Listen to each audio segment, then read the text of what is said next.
அனைவருக்கும் அஸ்ஸலாமு அலைக்கும். சாந்தியும் சமாதானமும் நிலவட்டுமாக. தமிழ்நாடு முஸ்லிம் முன்னேற்றக் கழகத்தின் 25வது ஆண்டு வெள்ளி விழாவினையொட்டி சமூக நீதி படைப்பாளர் சங்கத்தின் சார்பாக தொடர் இணைய வழி உரையரங்கம் நடந்து கொண்டிருக்கிறது.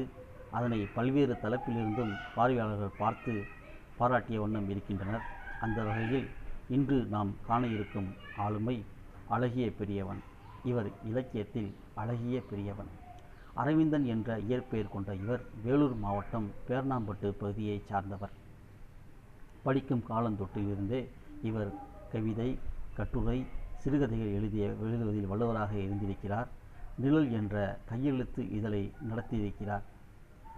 தொடர்ந்து இலக்கிய இதழ்களில் கவிதை, சிறுகதைகளை எழுதிய இவர் தகப்பன் குடி என்ற புதினத்திற்காக 2003ஆம் ஆண்டிலும், உனக்கும் எனக்குமான சொல் என்ற கவிதைக்காக 2010ஆம் ஆண்டிலும் இவர் தமிழக அரசின் விருதினை பெற்றுள்ளார்.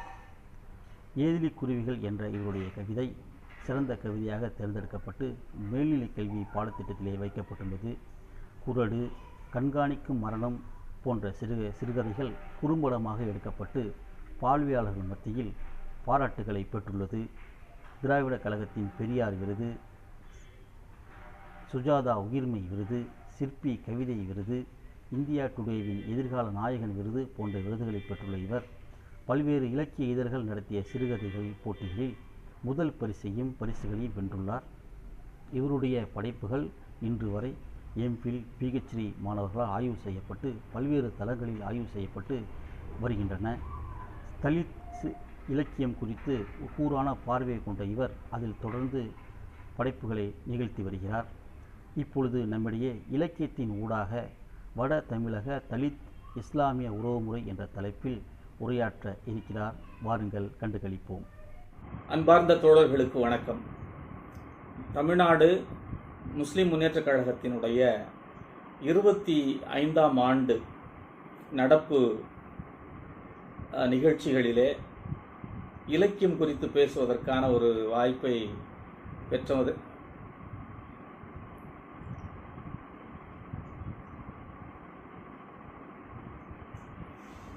அன்பார்ந்த தோழர்களே வணக்கம். தமிழ்நாடு முஸ்லிம் முன்னேற்றக் கழகத்தினுடைய 25 ஆண்டு களப்பணியினுடைய நிறைவு ஆண்டாக இந்த ஆண்டு விளங்கி கொண்டிருக்கிறது. இந்த ஆண்டிலே பல்வேறு நிகழ்ச்சிகளை அந்த அமைப்பு நடத்தி கொண்டிருக்கிறது. அதிலே ஒரு அங்கமாக இலக்கியம் குறித்து பேசுவதற்கான ஒரு வாய்ப்பினை பெற்றதை குறித்து மிகவும் மகிழ்ச்சி அடைகிறேன்.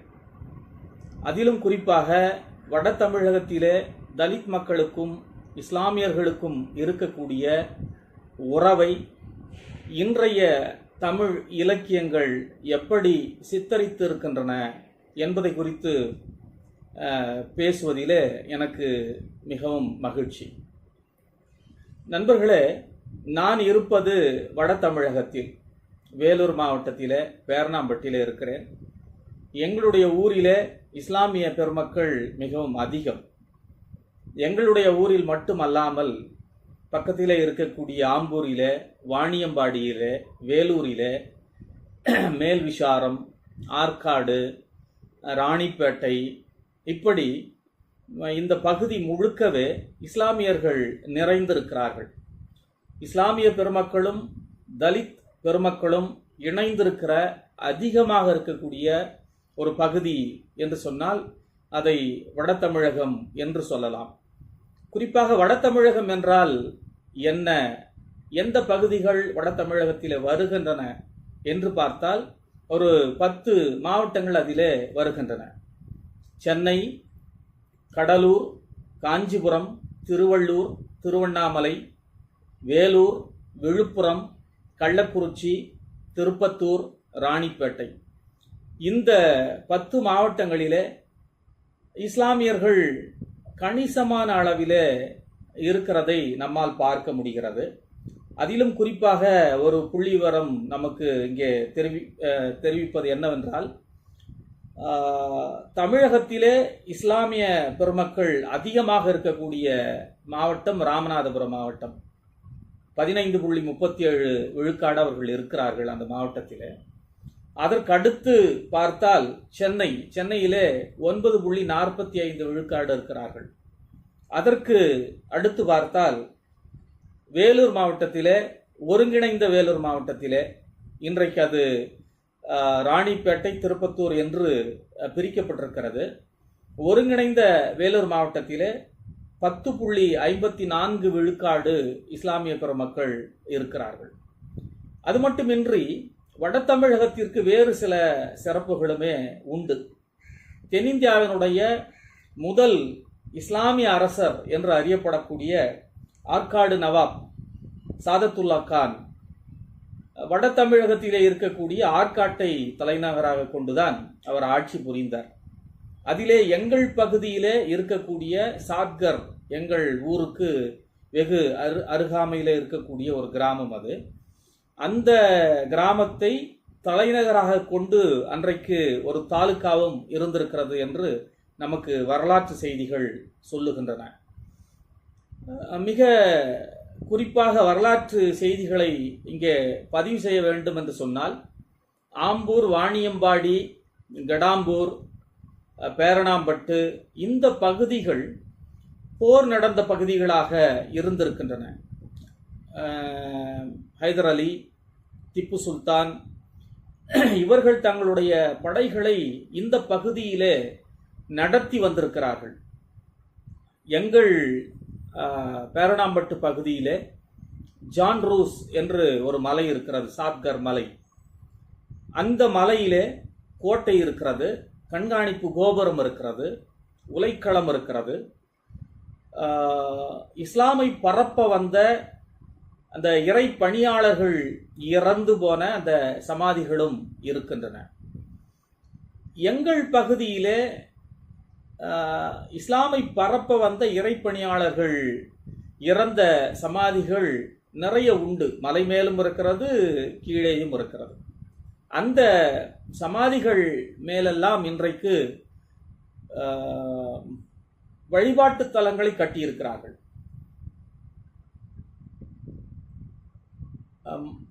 எங்கள் பகுதியிலே அதை மசூதி என்றுதான் அழைக்கிறார்கள், தர்கா என்று கூட அதற்கு ஒரு பெயர் இருக்கிறது.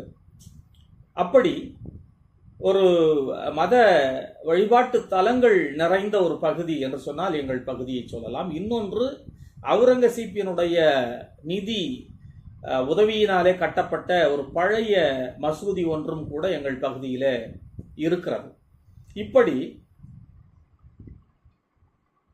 பல வகையான வரலாற்று சின்னங்களோடு இருக்கக்கூடிய ஒரு பகுதியாக விளங்கி கொண்டிருக்கிறது எங்களுடைய பகுதி. இந்த அடிப்படையிலே தான் இஸ்லாமிய மக்களுக்கும் தலித் மக்களுக்குமான அந்த இலக்கிய உறவு எப்படி இருக்கிறது, அல்லது இலக்கிய வெளிப்பாடு எப்படி வெளிப்பட்டிருக்கிறது என்பதை பேசலாம் என்று நான் விரும்பினேன். அதற்கு வேறொரு காரணமும் உண்டு. குறிப்பாக சொல்ல வேண்டும் என்று சொன்னால், இந்தியாவிலே பல வகையான பண்டிகைகளை கொண்டாடுகிறார்கள் மக்கள், மத பண்டிகைகளை கொண்டாடுகிறார்கள். அதிலே இஸ்லாம் பெருமக்கள் கொண்டாடக்கூடிய ரம்ஜான், பக்ரீத், மிலாது நபி போன்ற பண்டிகைகள் எங்கள் பகுதியிலே விமர்சையாக கொண்டாடப்படக்கூடியவை. அதில் ரம்ஜான் நோன்பிற்கு பிறகு அந்த இனிப்பு பண்டிகை என்று ஒன்று வரும். அப்பொழுது எங்கள் பகுதியில் இருக்கிற எல்லா மக்களும் இனிப்பை வாங்கி அதை சாப்பிடுவார்கள். அது மட்டுமன்றி தங்களுடைய உறவினர்களுக்கும் அதை கொடுத்து அனுப்புவார்கள். இப்படி ஒரு ஒரு பண்டிகை. பக்ரீத் என்று சொன்னால் சொல்லவே தேவையில்லை. அன்றைக்கு புனித பலியாக தரப்படுகின்ற அந்த விலங்குகளுடைய இறைச்சியை எல்லா மக்களும் பகிர்ந்து உண்ணக்கூடிய ஒரு போக்கு என்பது இருக்கும். அதே போலத்தான் மிலாது நபியும் கூட. இப்படி இஸ்லாமிய மக்களுக்கும் தலித் மக்களுக்குமான உறவு மிக மிக நெருக்கமான ஒரு உறவாக இந்த பகுதியில் உண்டு. எங்கள் பகுதியில் இஸ்லாமியர்களில் பணக்காரர்கள் இருக்கிறார்கள். தோல் பதனிடும் தொழிற்சாலையினுடைய அதிபர்களாக, காலணி தொழிற்சாலைகளுடைய அதிபர்களாக, அதே நேரத்திலே கடும் உழைப்பாளிகளும் இருக்கிறார்கள். கடுமையாக உழைக்கக்கூடிய மக்களும் இந்த பகுதியிலே உண்டு. இஸ்லாமிய மக்கள் நடத்தக்கூடிய நிறுவனங்களிலே அதிகப்படியாக வேலை செய்கிறவர்கள் யார் என்று பார்த்தால் அது தலித்துகளாகத்தான் இருக்கிறார்கள் என்பதை நாம் கண்கூடாக பார்க்க முடிகிறது. எங்களுடைய பகுதியிலே நீங்கள் வந்தால் பார்க்கலாம். அது மட்டுமின்றி இன்னொரு முக்கியமான ஒரு செய்தியை நான் இங்கே பதிவு செய்தாக வேண்டும். அன்புக்குரிய பேராசிரியர் மார்க்ஸ் அவர்கள் தன்னுடைய கட்டுரை ஒன்றிலே பீஃப் பிரியாணியும் பிராமணாள் காஃபி கிளப்புகளும் என்று ஒன்றை எழுதியிருந்தார். அதிலே அவர் உதாரணம் காட்டியது எங்கள் பகுதியான பேரணாம்பட்டு, குடியேற்றம், ஆம்பூர், வாணியம்பாடி, வேலூர் போன்ற பகுதிகளைத்தான். எங்கள் பகுதியிலே நீங்கள் பார்த்தால் மிக அதிக அளவிலே பீஃப் பிரியாணி கடைகளை நீங்கள் பார்க்க முடியும். பீஃப் இறைச்சியை பல வகையாக அதை பக்குவப்படுத்தி விற்கின்ற கடைகளை பார்க்க முடியும். அந்த அளவிற்கு இங்கே அந்த இறைச்சி உண்ணுகிற பழக்கம், தேநீர் குடிக்கிற பழக்கம் என்பது மிக அதிகமாக விரவி இருப்பதை நம்மால் பார்க்க முடியும். இதற்கு முழு முதற் காரணம் என்று சொன்னால் அது இஸ்லாமிய மக்களைத்தான் நான் சொல்ல விரும்புகிறேன். அந்த அளவிற்கு இங்கே ஒரு இணக்கமான உறவு என்பது இருந்து கொண்டே இருக்கிறது. இந்த பின்னணியில இஸ்லாமிய தலித் உறவு இலக்கியத்திலே எப்படி வெளிப்பட்டிருக்கிறது என்பதை குறித்து பேசினால் சரியாக இருக்கும் என்று நான் நினைத்தேன். நண்பர்களே, பொதுவாக இஸ்லாமியர்களை பற்றிய பல கட்டுக்கதைகள் இந்தியாவிலே உலவிக் கொண்டே இருக்கின்றன. அவர்கள் அதிகமாக குழந்தைகளை பெற்றுக்கொள்ளுகிறார்கள். ஒரு குறிப்பிட்ட ஆண்டுக்கு பிறகு இந்தியாவில் இஸ்லாமியர்கள் தான் அதிக எண்ணிக்கையிலே இருப்பார்கள் என்கின்ற ஒரு பொய் பிரச்சாரம்.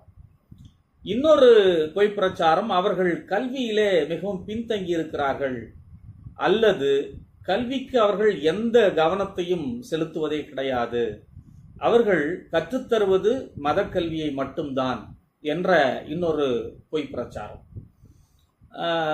அது மட்டுமின்றி இஸ்லாமிய மக்கள் உழைப்பதில்லை, அவர்கள் வணிகத்திலே மட்டும்தான் ஈடுபடுகிறார்கள், அவர்கள் உழைப்பது கிடையாது என்கின்ற ஒரு பொய் பிரச்சாரம். இப்படி பல வகையான பொய் பிரச்சாரங்கள் இந்தியா முழுக்க இஸ்லாமியர்களை பற்றி பரப்பப்பட்டு கொண்டே இருக்கின்றன. இந்த பொய் பிரச்சாரங்களை முறியடிக்கின்ற விதமாக இலக்கியத்திலே என்ன வகையான செய்திகள் பதிவாகி இருக்கின்றன என்பதை குறித்தும் பகிர்ந்து கொள்ளலாம் என்று எனக்கு தோன்றியது. நண்பர்களே, ஒரு வரலாற்று செய்தியை நான் இங்கே பதிவு செய்தாக வேண்டும். மிக முக்கியமாக நீங்கள் பார்த்தால் சையத் உபைதுர் ரஹ்மான் என்று ஒரு கட்டுரை ஆசிரியர், இவர் பிபிசிக்கு கட்டுரைகளை எழுதக்கூடியவர். இவர் அண்மையிலே ஒரு கட்டுரை எழுதியிருக்கிறார். அதிலே ஒரு செய்தியை சொல்லுகிறார், மிக முக்கியமான ஒரு செய்தி. அது உத்தரப்பிரதேச மாநிலம், இந்தியாவிலே இஸ்லாமியர்கள் அதிகமாக இருக்கக்கூடிய ஒரு மாநிலம். அது இஸ்லாமியர்கள் அதிகமாக இருக்கக்கூடிய அந்த மாநிலத்தில் இருக்கிற மொத்த கல்வி நிலையங்கள், அவர்களால் நடத்தப்படக்கூடிய கல்வி நிலையங்களை நீங்கள் கணக்கில் எடுத்துக்கொண்டால் அதற்கு இணையான கல்வி நிலையங்கள் சென்னையில் மட்டும் இருக்கின்றன தமிழகத்திலே என்று அந்த கட்டுரை ஆசிரியர் எழுதுகிறார். அப்படி பார்த்தால் தமிழகம் முழுக்க இஸ்லாமிய மக்களால் நடத்தப்படக்கூடிய கல்வி நிலையங்கள் மிக அதிக அளவிலே இருக்கின்றன என்பதை நம்மால் புரிந்து கொள்ள முடிகிறது. 1925 எங்கள் பகுதியில் இஸ்லாம் கல்வி சங்கம் உருவாக்கப்பட்டிருக்கிறது. அந்த செய்தியை மட்டுமல்லாமல் வேறு சில செய்திகளையும் நான் இங்கே சொல்லியாக வேண்டும். மிக முக்கியமாக எங்கள் ஊரிலே, பேரணாம்பட்டு நகரத்திலே ஒரே ஒரு ஆண்கள் படிக்கிற பள்ளி மட்டும்தான் இருக்கிறது. அதற்கு பிறகு 2 பள்ளிகள் வந்தன.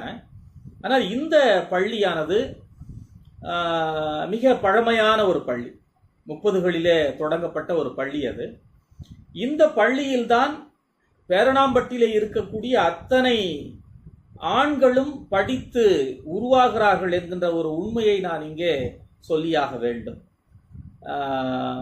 இஸ்லாமியா ஹையர் செகண்டரி ஸ்கூல் என்று சொல்லப்படுகின்ற அந்த பள்ளி.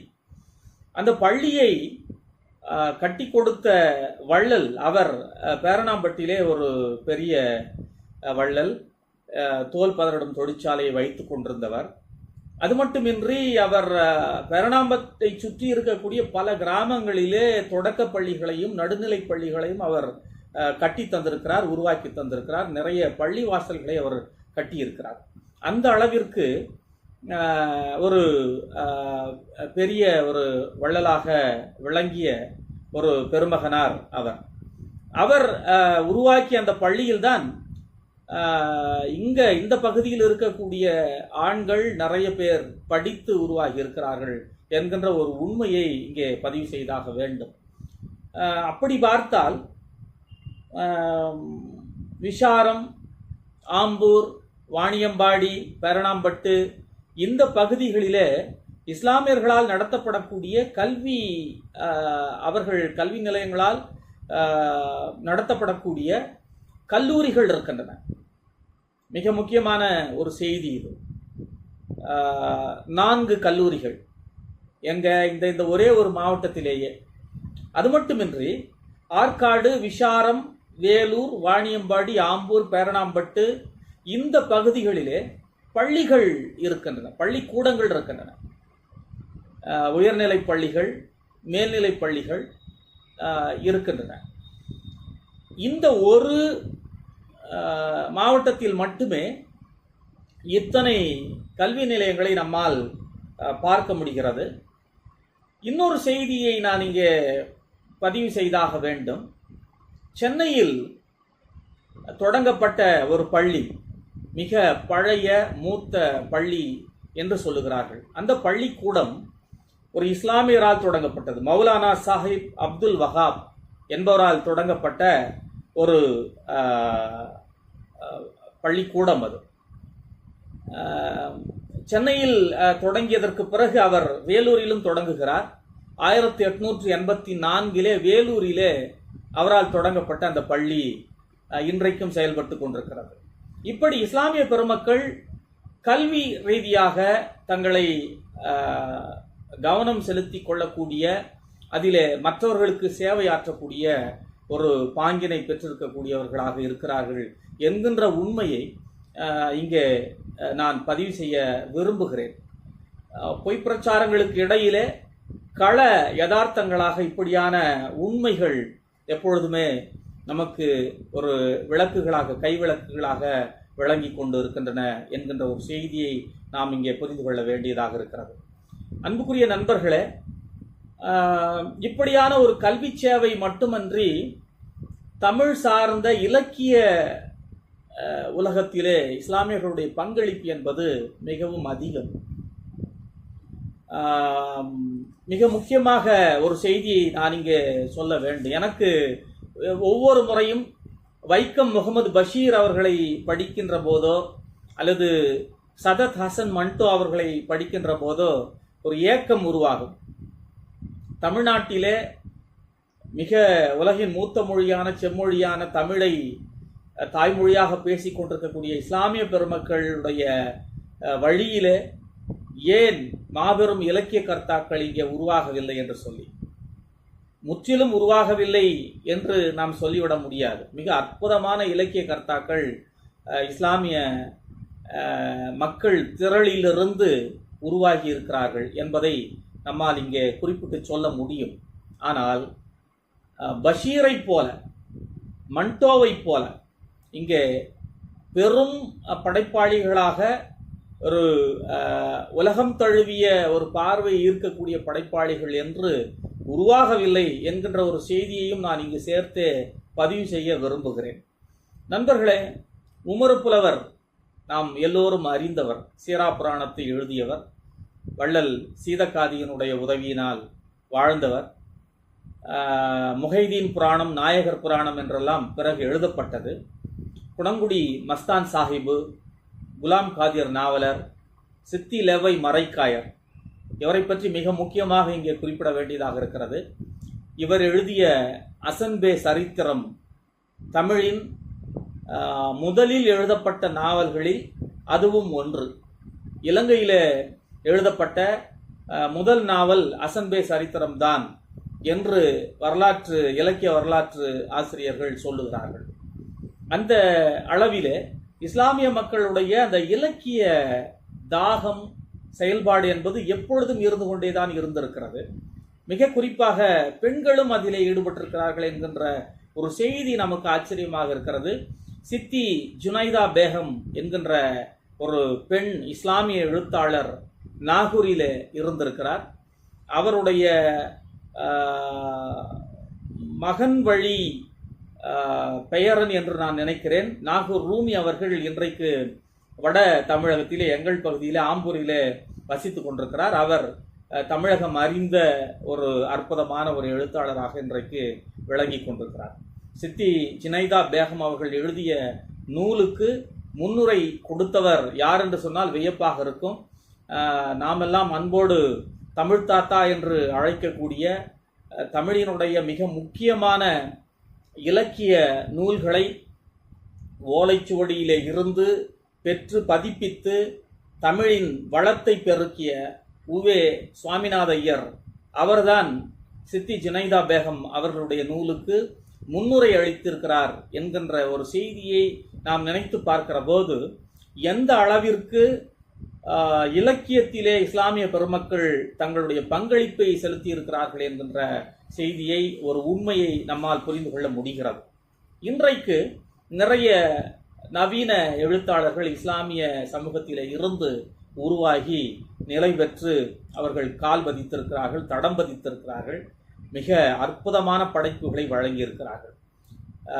அப்துல் ரஹ்மான், மு மேத்தா, அபி, நாகூர் ரூமி, ஷா, ரசூல், ஹமீம் முஸ்தபா, சல்மா, மனுஷ்யபுத்திரன், தோழர் இன்குலாப், ஆபிதீன், பிரதாஸ் ராஜகுமாரன், தாஜுதீன், கலந்தை பீர் முகமது, முஜீப் ரஹ்மான், இப்படி தொடங்கி இன்றைக்கு கோவை மதக்கலவரத்தை முன்வைத்து எழுதி கொண்டிருக்கக்கூடிய எழுத்தாளர்கள் வரை, இளம் எழுத்தாளர்கள் வரை நாம் இங்கே குறிப்பிட வேண்டியதாக இருக்கிறது. இப்படி மிக மிக அற்புதமான எழுத்தாளர்கள் இன்றைக்கு இருக்கிறார்கள். அதிலும் குறிப்பாக சொல்ல வேண்டும் என்று சொன்னால் கீரனூர் ஜாகிர் ராஜா மிக முக்கியமான ஒரு எழுத்தாளராக இன்றைக்கு அவர் விளங்கி கொண்டிருக்கிறார். நண்பர்களே, இஸ்லாமிய மக்கள் குறித்த அந்த வாழ்க்கை பற்றிய இலக்கிய பதிவுகள் எப்பொழுதுமே மிக முக்கியமான ஒரு கவனத்தை ஈர்க்கக்கூடியதாக இருந்திருக்கின்றன என்கின்ற ஒரு செய்தியை நான் இங்கே சொல்ல வேண்டும். மிக குறிப்பாக சீரா புராணத்திலே இருந்து ஒரு பகுதி நான் இங்கே வாசிக்க விரும்புகிறேன். உமரு புலவர் கடவுள் வாழ்த்து பாடுகிறார் சீரா புராணத்திலே. ஆனால் அது மிகவும் பொதுப்படையான ஒரு அம்சத்தோடு ஒரு மனித ஆற்றலை விஞ்சிய ஒரு ஆற்றலை சுட்டிக்காட்டக்கூடியதாக இருக்கிறதை படிக்கிற போது நம்மால் வியக்காமல் இருக்க முடியவில்லை. திருவினும் திருவாய், பொருளிலும் பொருளாய், தெளிவினும் தெளிவதாய் சிறந்த, மறுவினும் மறுவாய், அணுவினுக்கு அணுவாய், மதித்திடா பேரொளி அனைத்தும், பொருளினும் பொருவா, வடிவினும் வடிவாய், பூதலத் துறைதவல் உயிரின் கருவினும் கருவாய், பெருந்தவம் புரிந்த கருத்தனை பொருந்துதல் கருத்தே என்று அந்த பாடல் சொல்லுகிறது.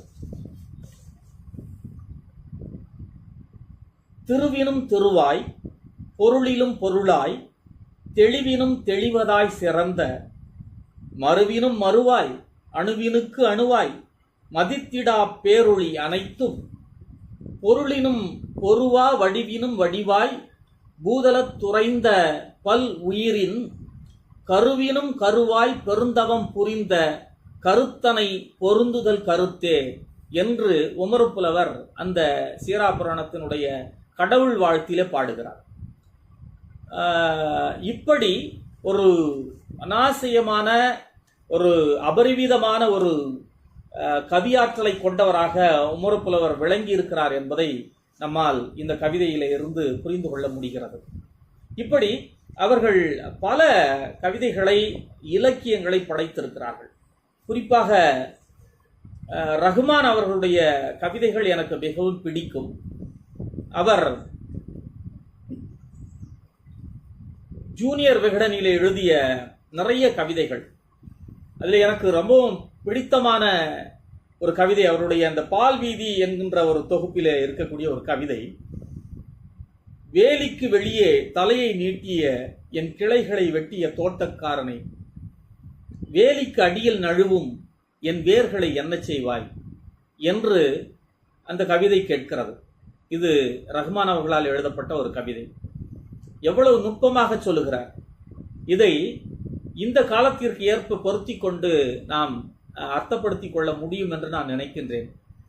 புறவயமான ஆற்றல்களை ஒடுக்கிவிடலாம், ஆனால் மக்களின் உள்ளார்ந்த அபிலாஷைகளை, உள்ளார்ந்த உணர்வுகளை, உள்ளார்ந்த விருப்பங்களை, உள்ளார்ந்த சிந்தனையை ஒருபோதும் எந்த ஆற்றலாலும் ஒடுக்கவே முடியாது என்று நான் நினைக்கின்றேன். நிலவக்கூடிய வலதுசாரி சித்தாந்த பாசிச சூழலிலே இந்த கவிதை முற்றிலும் வேறொரு பொருளை நமக்கு வழங்குவதாக இருக்கிறது. இங்கே தோட்டக்காரன் என்று சொல்லுகிற போது அவனுக்கு மிகவும் பரிவான குணத்தை கொண்டவன், அவன் தோட்டத்தை பராமரிக்கிறவன், உயிரினங்களை பாதுகாக்கின்றவன் என்கின்ற ஒரு பொருள் உண்டு. ஆனால் நமக்கு, நம்முடைய நாட்டிற்கு கிடைத்திருக்கக்கூடிய தோட்டக்காரர்கள் அப்படியானவர்கள் அல்ல, சமகால தோட்டக்காரர்கள். அந்த வகையிலே இந்த கவிதையை நாம் மீண்டும் படித்தால் வேறொரு பொருளை தருவதாக இருக்கிறது. அது வியப்பாக இருக்கிறது. இதுதான் ஒரு கவிதையினுடைய ஆற்றல் என்றும், இதுதான் ஒரு கவிதையினுடைய ஆற்றல். மேத்தா தன்னுடைய கவிதையிலே ஒரு இடத்திலே சொல்லுவார், என்னுடைய கவிதை கைகளை போன்றது, அது பிரபஞ்சத்தை தொடும் என்று சொல்லுவார். அந்த ஒரு ஆற்றல் கொண்டதாக ரஹ்மான் அவருடைய இந்த கவிதை இருக்கிறதாக நான் நினைக்கின்றேன். வேலிக்கு வெளியே தலையை நீட்டிய என் கிளைகளை வெட்டிய தோட்டக்காரனை, வேலிக்கு அடியில் நழுவும் வேர்களை என்ன செய்வாய் என்று ரஹ்மான் அவர்கள் தன்னுடைய கவிதையிலே ஒரு அழுத்தம் திருத்தமான ஆழமான வினாவினை இங்கே எழுப்புகிறார். இப்படி மிக மிக அற்புதமான பங்களிப்புகளை செய்த இலக்கியவாதிகள் இஸ்லாம் சமூகத்திலே இருந்து உருவாகி வந்திருக்கிறார்கள். நண்பர்களே, அந்த வகையிலே வட தமிழகத்தினுடைய வாழ்க்கையை பதிவு செய்யக்கூடிய இஸ்லாமிய பிரதிகள் அல்லது தலித் பிரதிகள் என்னவாக இருக்கின்றன என்று பார்க்கிற போது எனக்கு சற்று ஏமாற்றமாக இருக்கிறது. வட தமிழகத்திலே, குறிப்பாக வேலூர் மாவட்டத்திலே கவிக்கோ அப்துல் ரஹ்மான் அவர்கள் இருந்தார். மிக நீண்ட நாள் இங்கேதான் வாணியம்பாடி இஸ்லாமிய கல்லூரியில் அவர் பேராசிரியராக இருந்தார். பிறகு சென்னைக்கு அவர் இடம் மாறி போனார். அப்துல் காதர் அவர்கள், இப்படி பல இலக்கிய ஆளுமைகளை, பேச்சாளுமைகளை சொல்ல முடியும். அப்துல் ரஹ்மான் மிக தீர்க்கமான ஒரு பார்வையை கொண்டவர், மிகப்பெரிய ஒரு படிப்பாளி, மிக ஆழமான கவி உணர்வை தரக்கூடிய கவிதைகளை எழுதியிருக்கக்கூடியவர், மிக மிக நுட்பமான கவிதைகளை எழுதியிருக்கக்கூடியவர். தொடக்க காலத்திலே எனக்கெல்லாம் மிகப்பெரிய ஆதர்சமாக இருந்தவர் என்று சொன்னால் அது மிக இல்லை. ஒரு வகையில் அவருக்கு என்னுடைய குடும்ப, என்னுடைய பாட்டி வீட்டினுடைய குடும்ப நண்பராகவும் அவர் விளங்கியிருக்கிறார். என்னுடைய மாமாக்களுக்கெல்லாம் அவர் நெருக்கமான நண்பராகவும் அவர் இருந்திருக்கிறார் என்பதை நினைக்கிற போது எனக்கு மகிழ்ச்சியாக இருக்கிறது. என்னுடைய சித்தியின் திருமணத்தை அவர் தலைமையில்தான் என்னுடைய மாமா நடத்தினார் என்பது இங்கே மிக மிக கவனமாக குறிப்பிட்டு கவனப்படுத்தி சொல்ல வேண்டிய ஒரு செய்தியாக நான் நினைக்கின்றேன். அந்த அளவிற்கு கவிக்கு அவர்களின் மீது ஒரு பற்று எங்களுக்கு இருந்தது. அவர் எழுதிய கவிதைகள் அவ்வளவு அற்புதமான கவிதைகளாக இருந்தன என்று சொல்ல வேண்டும். அதற்கு பிறகு பார்த்தால் கவிக்கோ அப்துல் ரஹ்மானுக்கு பிறகு அப்துல் காதர் அவர்களும் எழுதக்கூடியவர் தான். காதர் அவர்கள் நிறைய கவிதைகளை எழுதியிருக்கிறார், தொகுப்புகளாகவும் அவை வந்திருக்கின்றன. பிறகு பார்த்தால் விரல் விட்டு எண்ணக்கூடிய அளவில்தான் இஸ்லாமிய படைப்பாளிகள் வட தமிழகத்திலே, குறிப்பாக எங்கள் பகுதியிலே இருக்கிறார்கள். அதிலும் குறிப்பாக சொல்ல வேண்டும் என்று சொன்னால், இந்த பகுதியிலேயே வாழ்ந்து பிறந்து வாழ்ந்து உருவானவர்களாக அவர்கள் இல்லை. அப்படி பார்த்தால் இஸ்லாமிய எழுத்தாளர்களிலே வட தமிழகத்திலே இன்றைக்கு இருக்கிற மிக முக்கியமான எழுத்தாளராக நான் ஒருவரைத்தான் சொல்ல விரும்புகிறேன், சொல்லவும் முடியும். நாகூர் ரூமி அவர்கள். நாகூர் ரூமி அவர்கள் மிக அற்புதமான ஒரு சிறுகதை ஆசிரியர், கவிஞர், பேச்சாளர், தன் முன்னேற்ற நூல்களை எழுதியவர். அது மட்டுமின்றி ஒரு தத்துவ உரைகளை நிகழ்த்தக்கூடியவராகவும் இருந்து கொண்டிருக்கிறார். மொழிபெயர்ப்பாளர். அவருடைய குட்டியாப்பா என்கின்ற ஒரு குறுநாவல் தொகுப்பு மிக மிக முக்கியமான ஒரு தொகுப்பு.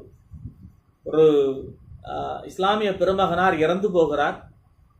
அவரை மருத்துவமனைக்கு அழைத்து செல்லுகிறார்கள். பிறகு வீட்டுக்கு, மருத்துவமனையில் அவர் இறந்த பிறகு வீட்டுக்கு அவரை எடுத்து வந்து அவருடைய சொந்த ஊருக்கு எடுத்து செல்கிறார்கள் அடக்கம் செய்வதற்காக.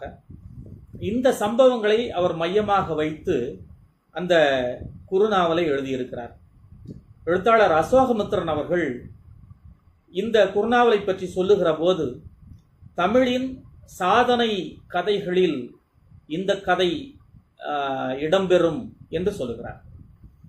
அந்த அளவிற்கு மிக மிக சட்டையர் என்று சொல்வார்களே, பிளாக் காமெடி என்று சொல்வார்களே, அதை போன்ற ஒரு நையாண்டி எள்ளல் அந்த தொனியிலே அவர் அந்த கதையை எழுதியிருக்கிறார். ஆனால் படிக்கிற போது நம்மை உலுக்கி விடுகிறார். மிக நுட்பமான பார்வையோடு விமர்சனங்களையும் முன்வைத்து எழுதியிருக்கிறார். ஒரு இஸ்லாம் பெருமகனாருடைய வாழ்க்கை என்பது எப்படி இருக்கிறது, இஸ்லாம் பெண்கள் குடும்பத்திலே எப்படி நடந்து கொள்கிறார்கள், தனிப்பட்ட ஒரு இஸ்லாமிய மனிதனுக்கான அபிலாஷைகள் என்னென்ன. நாகூர் ரூமி அவர்கள் எழுதிய அந்த கதையை போலவே ஜாகிர் ராஜா அவர்கள் எழுதிய இன்னொரு சிறுகதையும் இஸ்லாமியர்களுடைய எளிய மக்களின் வாழ்க்கையை சொல்லக்கூடியதாக, பிரதிபலிக்கக்கூடியதாக இருப்பதை நம்மால் பார்க்க முடியும். கட்டாந்தரை என்று ஒரு சிறுகதை.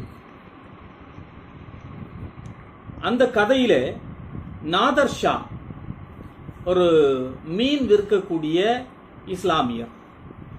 அவர் தன்னுடைய வணிகத்தில் ஈட்டிய பொருளை கொண்டு ஒரு இடத்திலே வீட்டு மனையை வாங்கி வீடு ஒன்றை கட்டுகிறார், குடியேறுகிறார். இஸ்லாமியர்கள் இருக்கக்கூடிய பகுதியே தான். இஸ்லாமியர்கள் கொஞ்சம் செல்வாக்காக இருக்கக்கூடிய ஒரு தெருவாக அது இருக்கிறது. அந்த பகுதியில் அவர் குடியேறுகிற போது முணுமுணுப்பு கிளம்புகிறார். மீன் விற்கிறவனெல்லாம் நம்ம தெருவுக்கு வந்துட்டான், இங்கே வந்து அவன் வீடு கட்ட ஆரம்பிச்சிட்டான் என்று சொல்லி. அப்போ நாதர் ஷா தன்னுடைய சிந்தனையிலே அவர் எண்ணிக்கொள்ளுகிறார், பள்ளிவாசலிலே நாம் தொழப்போகிற போது சமத்துவம் அங்கே நிலவுகிறது, எந்த விதமான பேதமும் இன்றி மசூதியிலே நாம் தொழுகிறோம், பள்ளிவாசலிலே தொழுகிறோம், வழிபாட்டு தளத்திலே தொழுகிறோம். ஆனால் அங்கிருந்து வெளியே வந்த பிறகு ஏன் இந்த சமத்துவ சிந்தனை நம்மிடையே வர மறுக்கிறது? மனிதர்கள் இவ்வளவு மோசமாக இருக்கிறார்களே. அப்படி என்று சொன்னால் இவர்கள் என்ன வகையான இறை சிந்தனையை கொண்டவர்களாக, மார்க்க சிந்தனையை கொண்டவர்களாக இவர்கள் இருப்பார்கள் என்கின்ற ஒரு கேள்வியை அந்த மனிதர் எழுப்பிக் கொள்ளுகிறார். இப்படி மிக நுட்பமாக இஸ்லாமிய வெகுமக்களுடைய வாழ்க்கையை சித்தரிக்கக்கூடிய அனுபவம் நமக்கு இலக்கியம்தான் தரும் என்று நான் சொல்ல விரும்புகிறேன். வேறு எதுவும் தராது. ஏனென்றால் இன்றைக்கு ஊடகங்கள் பொய் பிரச்சாரத்தை செய்து கொண்டிருக்கின்றன. இஸ்லாமியர்களை பற்றிய ஒரு முழுமையான ஒரு சித்திரத்தை ஊடகங்கள் தர மறுக்கின்றன, திரைப்படங்கள் தர மறுக்கின்றன. தாடி வைத்திருக்கிறவர் வில்லன் என்று காட்டுகிற ஒரு போக்கு, வில்லன்களுக்கெல்லாம் கிறிஸ்தவ பெயர்கள் அல்லது இஸ்லாமிய பெயர்கள், இப்படியான அவர்கள் தேசப்பற்று இல்லாமல் இருக்கிறார்கள் என்கின்ற ஒரு பிம்பம், சித்திரம் இப்படி உருவாக்கக்கூடிய ஒரு சூழலிலே அதை யாரால் முறியடிக்க முடியும், யார் முறியடிக்க வேண்டும் என்று கேட்டுக்கொண்டால் என்னிடம் இருக்கக்கூடிய ஒரே ஒரு விடை, இஸ்லாமியர்களே தான் அதை முறியடிக்க வேண்டும் என்று நான் நினைக்கிறேன். அவர்கள் சமூகத்திலே இருந்து அவர்களுடைய வாழ்க்கை அவர்கள் எழுத வருகிற போது அது அற்புதமான இலக்கிய பதிவுகளாக மாறும் என்பதற்கு நாகூர் ரூமி அவர்கள் எழுதிய கதை, கேரனூர் ஜாகிர் ராஜா அவர்கள் எழுதிய கதை, தோப்பில் முகமது மீரான் அவர்கள் எழுதிய கதை, இப்படி பல அந்த இஸ்லாமிய எழுத்தாளர்கள் இன்றைக்கு எழுதி கொண்டிருக்கக்கூடிய கதைகளை உதாரணமாக சொல்ல முடியும் என்று நான் நினைக்கின்றேன். நண்பர்களே, இன்னொரு செய்தியை நான் இங்கே பதிவு செய்தாக வேண்டும். என்னுடைய சிறுகதைகளிலே வடார்காடு மாவட்டத்திலே, மிக குறிப்பாக பேரணாம்பட்டு, ஆம்பூர், இந்த பகுதியிலே, வாணியம்பாடி போன்ற பகுதிகளிலே இருக்கக்கூடிய இஸ்லாமிய தலித் மக்களின் உறவை பற்றிய பதிவுகளை நான் நிறைய எழுதியிருக்கிறேன். மிக குறிப்பாக ஒரு 2-3 கதைகளை நான் இங்கே குறிப்பிட்டு சொல்ல விரும்புகிறேன். ஒன்று மண்மொழி என்ற ஒரு சிறுகதை. இந்த சிறுகதை கேரள அரசினுடைய பாடத்திட்டத்திலே, 11ஆம் வகுப்பு பாடத்திட்டத்திலே, தமிழ் பாடநூலிலே அங்கே இடம்பெற்றிருக்கிறது. இந்த கதையிலே ஒரு தலித் குடும்பம் ஒரு இஸ்லாமியருடைய நிலத்தை உழுது கொண்டிருக்கிறது.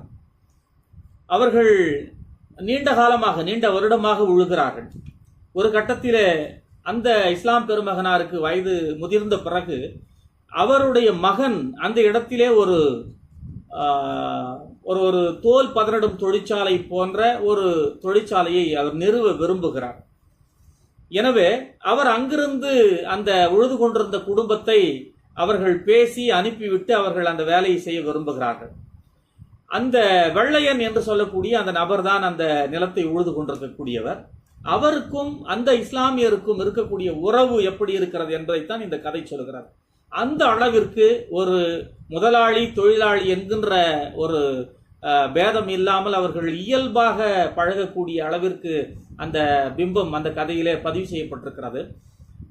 இன்னொன்றை நான் சொல்ல விரும்புகிறேன். நண்பர்களே, சாதிய சமூகம் என்பது இந்தியாவிலே மிக கொடூரமான ஒரு சமூகம். இங்கே தலித்துகள் ஆதிக்க சாதி இந்துக்களுடைய வீடுகளிலே வாசல் வரைக்கும் கூட போக முடியாது என்கின்ற செய்தி நமக்கு தெரியும். ஆணவ கொலைகள் தொடர்ச்சியாக நடந்து கொண்டே இருக்கின்றன. தெருவிலே செருப்பு போட்டு போக முடியாது, மிதிவண்டியை மிதித்து கொண்டு போக முடியாது, ஒரே கிளாஸிலே தேநீரை பருக முடியாது. இப்படியான கொடுமைகள் நிறைந்திருக்கிற ஒரு நாடு இந்த நாடு. ஆனால் எனக்கு தெரியும், தலித் பெண்கள் நிறைய பேர் இஸ்லாமியர்களுடைய வீடுகளிலே வேலை செய்கிறார்கள். அவர்கள் வீட்டு அந்த சமையற்கட்டு வரைக்கும் போகக்கூடிய அளவிற்கு அவர்கள் ஒரு சுதந்திரத்தை பெற்றவர்களாக இருக்கிறார்கள். யார் போனாலும் அவர்கள் உடனடியாக அழைத்து வரவேற்பறையிலே உட்கார வைத்து பேசக்கூடிய அளவிற்கு ஒரு நெருக்கமான உறவை பெறக்கூடிய அந்த சூழல் என்பது எப்பொழுதுமே இருந்து கொண்டே இருக்கிறது. இஸ்லாமிய மக்களுக்கும் தலித்துகளுக்குமான ஒரு உறவு. இந்த சித்திரத்தை இந்த கதை, மண்மொழி கதை பதிவு செய்திருக்கிறது. இன்னொரு கதை நாணல் மனங்கள். எங்கள் ஊர் பக்கத்தில் இருக்கக்கூடிய அந்த சாத்கர் மலையில ஏரிகள் உண்டு. இங்கே பீடி தொழில் அதிகம், அதே போல தோல் பதனிடும் தொழிலும் அதிகம். அதில் குறிப்பாக பீடி தொழிலை செய்யக்கூடியவர்களில் இஸ்லாமிய பெருமக்களும் தலித்துகளும் அதிகமாக இருக்கிறார்கள். இவர்கள் என்ன செய்வாங்க அப்படின்னா, அரிசி கறி போன்றவைகளை வாங்கி கொண்டு அந்த மலைக்கு போயிட்டு 2 நாள் தங்குவாங்க. அங்கே சமைச்சு சாப்பிடுவாங்க. பாக் தமாஷா என்று அதற்கு ஒரு பெயர் உண்டு. இந்த சம்பவத்தை நாணல் மனங்கள் கதையிலே நான் பதிவு செய்திருந்தேன். எனக்கு அது இளம் வயதிலே ஏற்பட்ட அனுபவம். என்னுடைய தந்தையாரும் கூட பீடி சுற்றுகிற ஒரு தொழிலாளி, தோல் பதனிடும் தொழிற்சாலையிலும் கூட அவர் வேலை செய்து கொண்டிருந்தார். அப்பொழுது அவர் பாக் தமாஷா போய்விட்டு திரும்பி வருகிற போது பிரியாணி எடுத்துக்கொண்டு வந்து எங்களுக்கு தந்திருக்கிறார். அந்த நினைவுகள் எல்லாம் எனக்கு வந்தது. அந்த கதையிலே அதை நான் அற்புதமாக பதிவு செய்திருந்தேன். இன்னொரு கதை, மிக மிக முக்கியமான ஒரு கதை, அதை நிறைய விமர்சகர்கள் குறிப்பிட்டு சொல்லி இருக்கிறார்கள். என்னுடைய நாவலான வல்லிசையிலே அந்த ஒரு சித்திரம் பதியப்பட்டிருக்கிறது. காதர் பாய் ஒரு பெரிய செல்வந்தர். அவர் தோல் பதனிடும் தொழிற்சாலையை நடத்தி கொண்டு வருகிறார். அந்த தோல் பதனிடும் தொழிற்சாலையிலே வேலை செய்யக்கூடிய ஒரு தலித் மகனுக்கு, தலித்தினுடைய ஒரு மகனுக்கு படிப்பதற்காக மிதிவண்டி வாங்கி தருகிறார். அவன் குடியேற்றம் சென்று படிக்க வேண்டும் என்கின்ற ஒரு சூழல் வருகிற போது, பேரணாம்பட்டியில இருந்து குடியேற்றம் சென்று படிக்க வேண்டும் என்று ஒரு சூழல் வருகிற போது, கிட்டத்தட்ட ஒரு 16-17 கிலோமீட்டர்கள். கதை நடக்கக்கூடிய காலம் என்பது 1940களில். அப்பொழுது பேருந்துகளும் கிடையாது. அந்த காலகட்டத்திலே நீ போய் கட்டாயமாக படித்தாக வேண்டும், எனவே உன்னுடைய கல்வியை நீ விடாதே என்று சொல்லி அவர் மிதிவண்டியை வாங்கி தருகிறார். பிறகு அவன் படித்து முடித்த பிறகு சென்னைக்கு படிக்க போகிறான், பண உதவி செய்கிறார். அந்த அளவிற்கு பிறகு அவர் இறந்த பிறகு தன்னுடைய நிலத்திலே ஒரு பகுதியை காதர்பாய் அவர்கள் அந்த குடும்பத்திற்கு வழங்குகிறார். இப்படியான ஒரு சித்திரம் அந்த நாவலிலே இடம்பெற்றிருந்தது. தமிழ் இலக்கிய விமர்சகர்கள் நிறைய பேர் அதை பாராட்டினார்கள். அதிலே பாராட்டுவதற்கு ஒன்றுமில்லை என்று நான் நினைக்கின்றேன். ஏனென்றால் யதார்த்தமான ஒன்று அது. அந்த அளவிற்கு ஒரு இயல்பான ஒரு உறவினை தலித் மக்களும் இஸ்லாமிய மக்களும் வட தமிழகத்திலே வைத்திருக்கிறார்கள் என்பதற்கான ஒரு சான்றாக இந்த கதைகளை என்னால் இங்கே சொல்ல முடியும். நண்பர்களே, ஒரு சமூகத்தை நாம் புரிந்து கொள்ள வேண்டும் என்று சொன்னால் அதற்கு பல கூறுகள் நமக்கு உதவி செய்கின்றன. அந்த சமூகத்திலே புழங்கக்கூடிய வாய்மொழி கதைகள் மக்கள் மனதிலே, நினைவுகளிலே அவை உருவாகி பதிந்து அதற்கு ஒரு கதையாக வடிவம் பெற்று அது பகிரப்படுகிறது. அது மனிதரை மாற்றி மனிதருக்கு தாண்டி கொண்டே செல்லுகிறது. அதோடு சேர்த்து அந்த பகுதியிலே இருக்கக்கூடிய வரலாற்று ஆவணங்கள், அதைவிட முக்கியமாக இலக்கியங்கள்.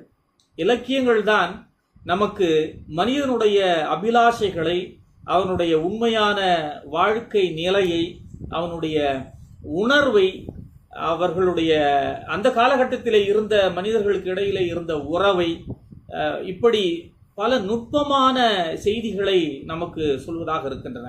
இலக்கியம் என்பது வெறுமனே காலத்தினுடைய ஒரு கண்ணாடி மட்டும் அல்ல. அது உணர்வுகளின் பெட்டகமாக விளங்குகிறது, வரலாற்றின் பெட்டகமாக விளங்குகிறது, சிந்தனையை கடத்துவதாக இருக்கிறது, மொழியை பாதுகாப்பதாக இருக்கிறது. அந்த வகையிலே இஸ்லாமியர்களுடைய சிந்தனையை, இஸ்லாமியர்களுடைய வாழ்க்கையை, இஸ்லாமியர்களுடைய உணர்வுகளை, இஸ்லாமியர்களுக்கும் பிற மக்களுக்கும், மிக குறிப்பாக தலித்துகளுக்கும் இருந்த உறவை பதிவு செய்ய வேண்டும் என்று சொன்னால் அது இலக்கியங்களால் தான் முடியும் என்று நான் உறுதியாக நம்புகிறேன். அந்த வகையிலே தமுமுக தங்கள் அமைப்பிலே இருக்கக்கூடிய தோழர்களை இலக்கியம் பக்கமாக திருப்ப வேண்டும் என்பது என்னுடைய ஒரு வேண்டுகோள். எல்லா அமைப்புகளிலும் கலை இலக்கிய அமைப்புகள் நிச்சயமாக உண்டு. கலை இலக்கியங்கள் மனதை வென்றெடுக்கக்கூடிய ஆற்றலை கொண்டவை, கருத்தை மிக எளிமையாக மனிதர்களுடைய மனதிலே கொண்டு போய் சேர்க்கக்கூடிய ஒரு ஆற்றலை கொண்டவை. அந்த வகையிலே இந்த செயல்பாட்டை தமுமுக மேற்கொள்ள வேண்டும். இலக்கியவாதிகளை அவர்கள் ஊக்குவிக்க வேண்டும். மிக குறிப்பாக இஸ்லாம் சமூகத்திலே இருந்து எழுத வரக்கூடிய இளைஞர்களை அவர்கள் ஊக்குவிக்க வேண்டும் என்பது என்னுடைய அன்பார்ந்த வேண்டுகோள். எப்படி என்னுடைய உரையிலே நான் தொடக்கத்திலே குறிப்பிட்டதைப் போல கேரளாவிலே ஒரு பஷீர், வைக்கம் முகமது பஷீரை போல அல்லது சதத் ஹசன் மண்டோவை போல ஒரு மாபெரும் படைப்பாளியாக தமிழிலே இருந்து இஸ்லாமிய சமூகத்திலே இருந்து உருவாக வேண்டும். அது மட்டுமின்றி இந்த வெகு மக்களுக்கும் தலித் மக்களுக்கும் இஸ்லாமியர்களுக்குமான உறவை பேணக்கூடிய அந்த இலக்கிய பதிவுகளை வரவேற்று அதை பரவலாக்க வேண்டும். இந்த முயற்சிகளை செய்ய வேண்டும் என்று நான் கேட்டுக்கொள்கின்றேன். ஒரு ஹைக்கு கவிதை இருக்கிறது. இருள் படிந்து உறங்கும் குளம், திடீரென தவளையின் பாய்ச்சல், நீர் சப்தம் என்று அந்த கவிதை சொல்லுகிறது. இருள் படிந்திருக்கிற ஒரு நீர்க்குளம், அது தேங்கி இருக்கிறது. தேங்கி இருக்கிற தண்ணீர் நாற்றம் எடுக்கும், ஓடுகிற தண்ணீர் தான் தூய்மையானது. தேங்கி இருக்கக்கூடிய அந்த குளத்தை காற்று அசைத்தால் ஒழிய அது அசையாது, அது உயிர்ப்பு பெறாது, அது சவநிலையில் இருந்து கொண்டிருக்கிறது. அந்த குளத்திலே ஒரு தவளை குதிக்கிறது. குதிக்கிற போது அந்த குளம் திடீரென்று உயிர் பெற்று எழுகிறது. அந்த குளத்திலே அலைகள் உருவாகின்றன. அந்த குளம் தன்னை புதுப்பித்துக் கொள்ளுகிறது. நீர் சப்தம் என்று அந்த கவிஞன் அதை சொல்லுகிறார். என்னை கேட்டால் இருள் படிந்திருக்கிற தற்கால இந்திய சமூகத்திலே ஒரு நீர் சப்தத்தை ஏற்படுத்துவதற்கான திராணி என்பது கலை இலக்கியங்களுக்கு இருக்கிறது என்று நான் நினைக்கின்றேன். அதுதான் மாற்று சிந்தனையை, புதிய சிந்தனையை உருவாக்கும் ஆற்றலை கொண்டிருக்கின்றன, வல்லமையை கொண்டிருக்கின்றன. அந்த வகையில் அந்த இருள் படிந்த குளத்திலே குதிக்கின்ற தவளையாக இலக்கிய பிரதிகள் பெருக வேண்டும் என்பது என்னுடைய எண்ணம். அன்பார்ந்த தமுமுக தோழர்களுக்கு என்னுடைய வாழ்த்துக்கள். உங்களுடைய பணிகளை நான் அறிவேன். எங்கள் பகுதியிலே இருக்கக்கூடிய தமுமுக தோழர்கள் ஆற்றக்கூடிய பணிகளை நான் பார்த்திருக்கின்றேன். மிக குறிப்பாக இந்த கொரோனா காலத்தில் மிக தீவிரமான ஒரு பணியை அவர்கள் ஆற்றினார்கள். இறந்து போகக்கூடியவர்களை அடக்கம் செய்யக்கூடிய பணி மட்டுமின்றி பசியால் தவித்து கொண்டிருக்கக்கூடிய மக்களுக்கு உணவை வழங்கக்கூடிய பணி, இரத்த தானம் செய்யக்கூடிய பணி, இப்படி பல வகையான பணிகளிலே அவர்கள் தங்களை ஈடுபடுத்தி கொண்டிருக்கிறார்கள். மனிதநேயம், சமத்துவம் என்கின்ற ஒரு சிந்தனையோடு அவர்கள் செயல்பட்டு கொண்டிருக்கிறார்கள். அவர்கள் இயக்கம் என்பது, அமைப்பு என்பது இன்னும் நீண்ட பல காலம் தமிழகத்திலே காலூன்றி இந்தியாவினுடைய ஒரு மாற்றத்திற்கும் எழுச்சிற்கும் வித்திட வேண்டும் என்று நான் விரும்புகிறேன். அதற்கு இலக்கியங்களை, கலையை அவர்கள் ஒரு கருவியாக கைக்கொள்ள வேண்டும் என்பது என்னுடைய விருப்பம். இந்த அற்புதமான ஒரு வாய்ப்பிற்கு நன்றி கூறி விடைபெறுகிறேன். நன்றி, வணக்கம்.